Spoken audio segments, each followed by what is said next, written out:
So, I'd love to know, for you to think to yourself, have you ever heard of the phrase, culture eats strategy for breakfast, lunch, and dinner? When I first heard that phrase, my mind was blown. It captured something I had witnessed across every environment I've worked in. That includes small businesses, mid-sized companies, large corporations, healthcare, K through 12, higher education. No matter the industry or the budget, no matter what the quote unquote mission statement or strategic plan was, culture was always the thing that made or broke everything else. Ultimately, at the center of culture, at the heart of it, is how we relate to each other through communication. And yes, this might mean formal communication that's sent out, but there's informal communication too. What you say when you go into your colleague's office, what's on Slack, what happens during or after a meeting. Basically, the kind that either builds trust or erodes it.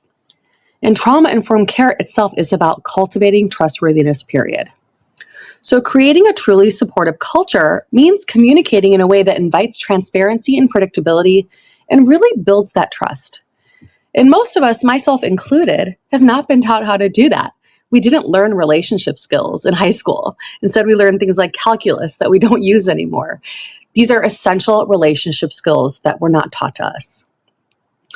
And a big problem that I see is that we spend so much energy focusing on quote unquote the right thing to say so we don't hurt someone's feelings.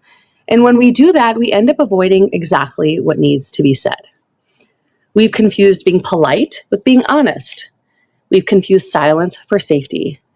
And when we do that, conflicts or even minor instances that build up over time never get resolved. And that is the genesis of the quiet erosion of trust that I'm talking about.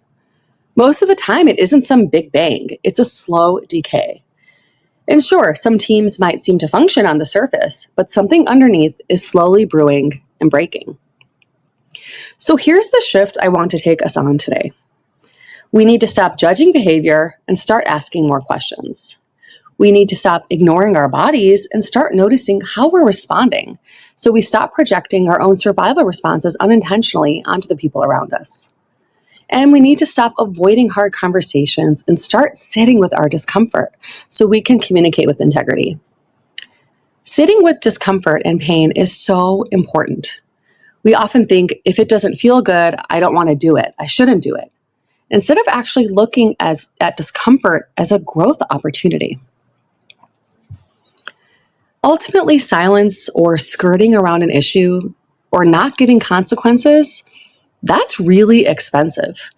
I'm a certified life coach and certified speech language pathologist with over 20 years of work experience. And in the last 5 years specifically, I've focused on helping people communicate with honesty and break those cycles of recurring conflict that show up in relationships, on teams, and within organizations. So I've sat in the rooms and I've seen what unaddressed tension looks like in a hospital, in a school, in a corporate boardroom. And I can tell you that the cost is real. Organizational culture makes or breaks employee satisfaction. High turnover is very expensive, not just financially, but reputationally. There's a cost for time spent as well. There's no hiding that we are right now in a moment where workers are beyond exhausted. They fear budget cuts. They fear being replaced by AI. And then they receive unclear communication from leadership when these changes happen. So they're operating under conditions of ongoing uncertainty, and uncertainty is so incredibly hard. It breeds fear, anxiety, and ultimately burnout. We're living in this post-COVID world, layered on top of deep precarity and deep inequality. People are not coming to work as blank slates. They're carrying a lot from their lives and generations before, understandably. And when organizations don't respond to that very human need for connection and clarity, they pay for it. They pay for it in disengagement. They pay for it in attrition, in the erosion of everything that their mission statement supposedly promised. The fact is that trust is hard to rebuild once it's been broken. But when you address conflict proactively, when you take accountability before things spiral out, you actually save time, you save relationships, and you save and even promote the very culture you're trying to build. The longer you wait, the more your organization suffers, and that suffering doesn't just disappear when people leave. It becomes part of the legacy, and that legacy toxicity, a phrase coined by Katrina Davis Kendrick and Wendy Holliday, both library workers, shapes the next generation of workers that come through your doors. So needless to say, now is the time to make this shift. So before I actually get into what you should do to make this shift, I want to tell you a story. Because everything I just said, I had to learn the hard way over years. So early last year, I had a conflict with my brother. He flew in for my mom's birthday, and the three of us spent the weekend together. One evening after dinner, he said something and did something that he's done before.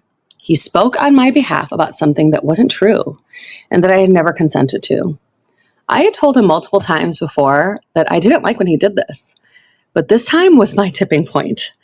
I told him to stop, and I looked at him with the sharpest glare I could manage, and I demanded to know why he would do that. It wasn't exactly trauma-informed communication on my part, but it was where I was at after a lifetime of this sibling relationship, which I'm sure so many of you can relate to. Honestly, you probably could have seen the steam coming out from my ears if you were there. He did apologize, and I really appreciated that, but the deep anger was still bubbling in my body. And then I did what I always do when I'm too activated to think clearly. I started spinning those stories in my head, making up narratives about who he was and what he meant by what he did, and that none of it was fair. It was all fueled by rage and assumptions. I knew I needed to journal, something that's helped me a lot. I wasn't sure if it would help beyond just venting, but connecting to my body through writing hasn't failed me yet. So the next morning, I wrote furiously, pages of my anger and confusion. And then I wrote 5 letters that I always write when my activation is high. GGIMB. That's GGIMB, and it stands for Gonna Get in My Body. I knew that continuing to write about this was helpful, but there's a point where I was just adding fuel to the fire. So I stopped and I asked myself, where is this anger living in my body right now? And I allowed myself to feel it. It was a fire red, sitting and bubbling in my chest. And I closed my eyes and I repeated to it, you are allowed to be here. You are allowed to be here. Something that I actually guide my clients through all the time when their feelings are really strong and triggering and activating. And something shifted. When I gave that anger permission to exist, when I stopped fighting it, it softened. It actually moved from anger to sadness. Sadness for both my brother and I. Sadness that my boundary had been crossed. Sadness that I hadn't felt like I had agency to speak for myself. And in my journal, I wrote, I am hurt that you feel the need to speak for me. And then I wrote, my aligned action and my need is to tell him how I feel. Less than an hour later, we were on a walk and I told him.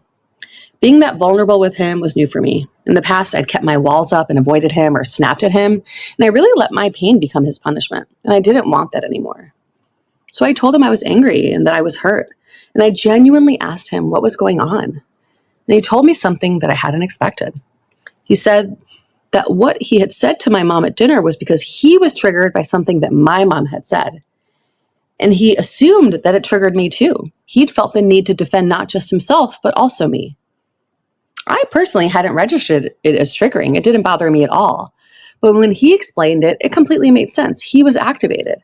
And he didn't have the space in that moment to check in with me first. And as my older brother, he wanted to protect me. I told him that I understood. And I just asked that next time he check in with me first, and he agreed. Everything in me after this conversation softened. I had so much compassion for both of us. That is the power of trauma-informed communication. But that conversation, that repair, never would have happened if I didn't have the 3 practices I'm about to share with you right now. So I'm going to share these 3 practices and briefly summarize them for you. The first one is to cultivate psychological safety, starting with yourself. This means understanding your own nervous system responses. When you feel threatened or shut down or frozen or reactive like I did, that's your body doing what bodies do best, to feel safe and to survive. The key is learning to recognize it. In the story with my brother, I created safety through journaling and connecting with my body. Cultivating this safety also means remembering that the person across from you has a nervous system too. You might think, oh, they're just being difficult, and they might be being difficult. But there's also something deeper happening. They might be activated. That shift in this perspective changes everything for you. Now, I always like to say that it isn't your responsibility to care for someone else's nervous system, but regarding that they have one, it can still shift how you respond. So practice 2 is identifying your feelings and unmet needs. Most conflict isn't really about the thing on the surface. It's about something underneath, feeling frustrated or alone or angry, and then knowing that you have a need for respect or for compassion, for clarity, for belonging. And when you can really get honest with yourself about what you're actually feeling and what you actually need, you can have more honest conversations and you can start addressing your needs themselves. This one activity can make you aware about what's coming up for you in real time. And as you may remember, it was essential in my situation with my brother. I identified my anger and the need to share my feelings with him to get clarity. This is another tool for you to stop reacting and start responding, even just to yourself. And at the end of this, you'll get a QR code where I'll ask for your feedback. And when you fill it out, you'll get a document with a list of feelings and needs for you to use personally. And the third practice I have is to lean into curiosity over judgment. Instead of making assumptions about why someone did what they did, get genuinely curious. Ask clarifying questions to understand and confirm. This isn't an interrogation, it's actual real curiosity. And you'll be surprised at how often the story you've been telling yourself doesn't match reality, just like the stories I made with my brother. But remember, it's important to address practice 1 and 2 before you do this, so you aren't performing curiosity. It's actually genuine. So, back to culture eats strategy for breakfast, lunch, and dinner. As you heard, it literally almost ate my dinner with my mom and my brother too. So that's exactly what I mean. Culture isn't something that lives only in your employee handbook or is in your all hands meeting. It lives in how you respond when you're activated, how you take care of your feelings and needs, whether you get curious or make assumptions, whether you could sit with the discomfort long enough to tell the truth, not just to others, but to yourself. And here's what I really need you to know. Repair is actually possible. Connection is possible. Even after years of the same patterns repeating, something can shift. Not because it's easy, but because you are willing to do something differently. So today, just today, pick one of those 3 practices, just one. Notice your nervous system, name a feeling, ask a question instead of making an assumption. That's how you start building a culture that doesn't just survive, but one that people actually want to be a part of. Thank you so much.